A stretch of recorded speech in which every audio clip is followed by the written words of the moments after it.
Chapitre 12, Mouvement des planètes et des satellites, loi de Kepler. Dans le premier paragraphe, vous vous assurerez que vous avez appris par cœur l'énoncé des 3 lois de Kepler et que vous avez fait l'activité traitée dans une capsule précédente. L'objectif de la suite du cours est de passer de ces lois empiriques à une loi rationnelle basée sur la loi universelle de la gravitation, énoncée par Isaac Newton en 1684. Pour cela, vous devez vous souvenir de l'expression de la force de gravitation exercée par un objet sur un autre. Première chose, souvenez-vous que cette interaction, comme son nom l'indique, ne dépend que de la masse des 2 objets qui interagissent et du carré de la distance qui les sépare. L'expression de la force de gravitation est connue depuis la classe de seconde. En revanche, vous découvrez pour la première fois cette année son expression vectorielle. Travaillons sur le schéma. Vous avez 2 objets, par exemple une planète et son satellite, un objet A de masse MA, un objet B de masse MB. Vous devez vous souvenir que l'objet A exerce à distance une interaction attractive sur l'objet B que l'on va noter F de A sur B. Comme c'est exercé sur B, le vecteur F de A sur B a pour point d'application le centre de gravité de l'objet B et a pour sens de B vers A. Dans le même temps, puisqu'il s'agit d'une interaction, l'objet, le satellite, de masse B, exerce une force d'attraction gravitationnelle sur l'objet A, force qui a pour point d'application le point A et pour sens de A vers B, et on la notera F de B sur A. Alors attention, on parle de sens depuis tout à l'heure. Vectoriellement, cela va se traduire par un signe. Ces 2 vecteurs, vous le voyez, ont la même norme, ont la même direction, c'est de la droite en pointillé ici, mais n'ont pas le même sens. Comment cela se met-il en équation? Vous commencez à en avoir l'habitude. Dans l'écriture vectorielle, le sens d'un vecteur se traduit par un signe, et donc on notera que le vecteur f exercé par A sur B est égal à l'opposé du vecteur f exercé par B sur A, soit moins grand G fois MA fois MB sur D carré, selon un vecteur unitaire orienté de A vers B. Si on décide, et c'est le cas dans certains ouvrages, d'utiliser un vecteur unitaire non pas orienté de A vers B, mais de B vers A, alors cette fois, il y a disparition du signe moins, puisque le vecteur force exercé par l'objet A sur l'objet B, on l'a vu sur le schéma, a pour sens de B vers A, c'est-à-dire comme ce vecteur unitaire. Dans ces cas-là, on met ici un signe plus. Ces vecteurs unitaires, UAB, UBA, dont je développe ici l'écriture, peuvent vous poser des problèmes. En fait, il n'y en a pas. Ce sont 3 vecteurs qui ont la même norme. C'est un vecteur unitaire, donc norme de 1. Dans certains ouvrages, le vecteur UBA est noté vecteur n, comme dans notre TP sur le mouvement circulaire uniforme, c'est le fameux vecteur normal au cercle, donc qui est dirigé suivant un rayon et vers le centre. Donc ce vecteur UBA, l'opposé du vecteur UAB, est égal au vecteur n normal, et dans l'écriture de la force de gravitation, de la loi universelle de la gravitation par Newton, historiquement, Newton a utilisé le signe moins et le vecteur UAB. C'est comme ça que c'est le plus simple à mémoriser, puisqu'en fait, il n'y a pas besoin de changer l'ordre des lettres. Vous remarquerez que le vecteur f de A sur B, si vous mettez le signe moins et que vous mettez la formule de seconde, fait intervenir un vecteur unitaire AB. Donc vous avez le même ordre des lettres. AB ici, AB là, et un signe moins. Par contre, si vous voulez faire intervenir le vecteur normal qui va vers le centre, donc le vecteur centripète, vous mettrez ici un n ou un UBA. Dans ces cas-là, il n'y a pas de signe moins.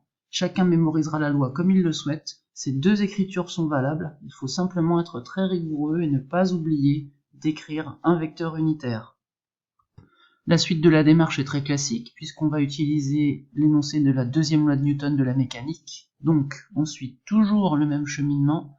On définit le système qu'on étudie. Ici, il s'agit, par exemple, dans le paragraphe grand 3, d'une planète du système solaire.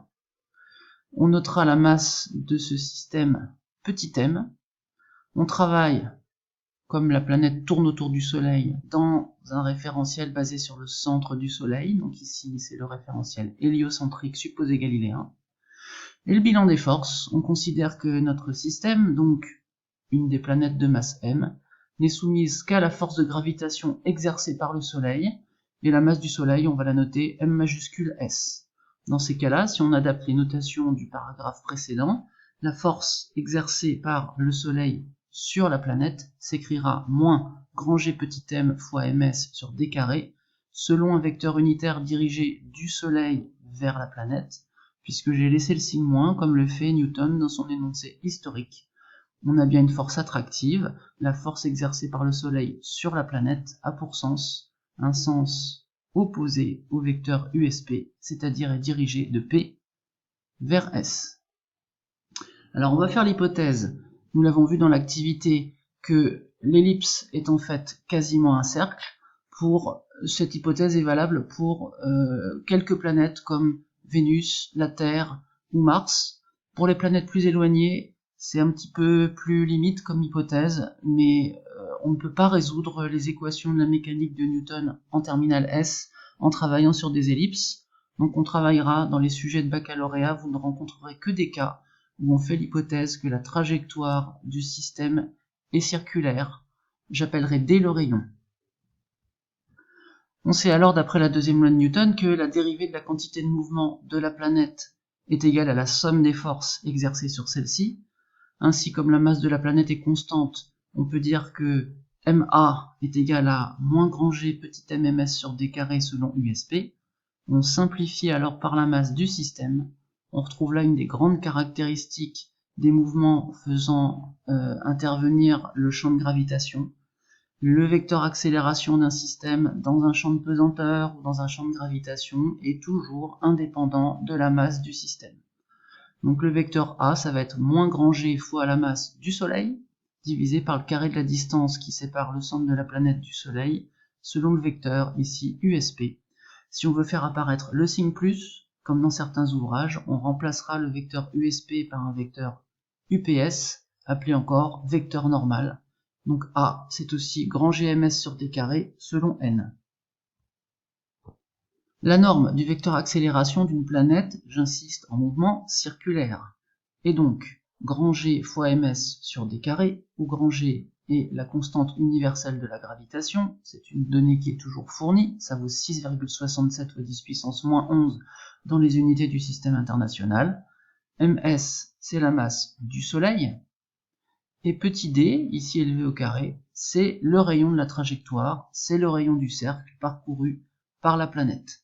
Le vecteur accélération étant dirigé selon le vecteur n, il est donc radial, dirigé selon un rayon, et centripète, c'est-à-dire dirigé vers le centre. La force est attractive, l'accélération pointe vers le centre du Soleil. Jusque-là, pas de difficulté, si on connaît l'expression de la force de gravitation, on arrive systématiquement, en connaissant son cours, à établir l'expression du vecteur accélération. Pour passer à l'expression de la vitesse, on change de méthode par rapport à ce que nous avions vu dans le chapitre 10 et dans le chapitre 11. Il n'est pas question ici de faire des primitives, car dans le cas d'un mouvement circulaire, les équations sont plus compliquées à manipuler. On va passer par l'usage de l'une des lois empiriques de Kepler. En l'occurrence, vous devez être capable, en citant la deuxième loi de Kepler, donc que je vous ai réécrite ici, que vous devez connaître par cœur, vous allez être capable de montrer à un correcteur dans un sujet que si vous avez l'hypothèse que les trajectoires ici des planètes sont circulaires, alors forcément le mouvement de la planète sera uniforme. Alors comment on va montrer ça? Je vous représente l'animation en ayant cette fois simulé un mouvement circulaire. On a vu dans la deuxième loi de Kepler que les aires parcourues ou balayées par le rayon sont égales pendant des durées égales. Alors si je fais une pause ici, vous remarquez que comme la distance centre de la Terre satellite, alors évidemment nous on est en train d'étudier le mouvement d'une planète autour du Soleil, mais c'est transposable, ce rayon est toujours de même dimension, de même longueur, puisqu'il s'agit d'un cercle. Et bien à ce moment-là, comme l'aire balayée par le satellite est une constante, Ça signifie que pendant une durée Δt, ici simulée de 40 secondes sur l'animation, la distance que le satellite parcourt sur le cercle, donc la longueur de l'arc, elle est toujours constante.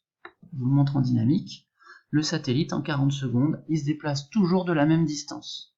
Ensuite, une fois que vous avez évoqué ça, comme le rayon est constant et que l'aire balayée est constante, en conclusion, la distance sur l'arc est constante. Quand vous avez évoqué cette notion de distance sur l'arc, il suffit de dire que une vitesse, celle du satellite, c'est une distance, par exemple la longueur L1 en rouge, ou la longueur L2 en vert, divisée par une durée.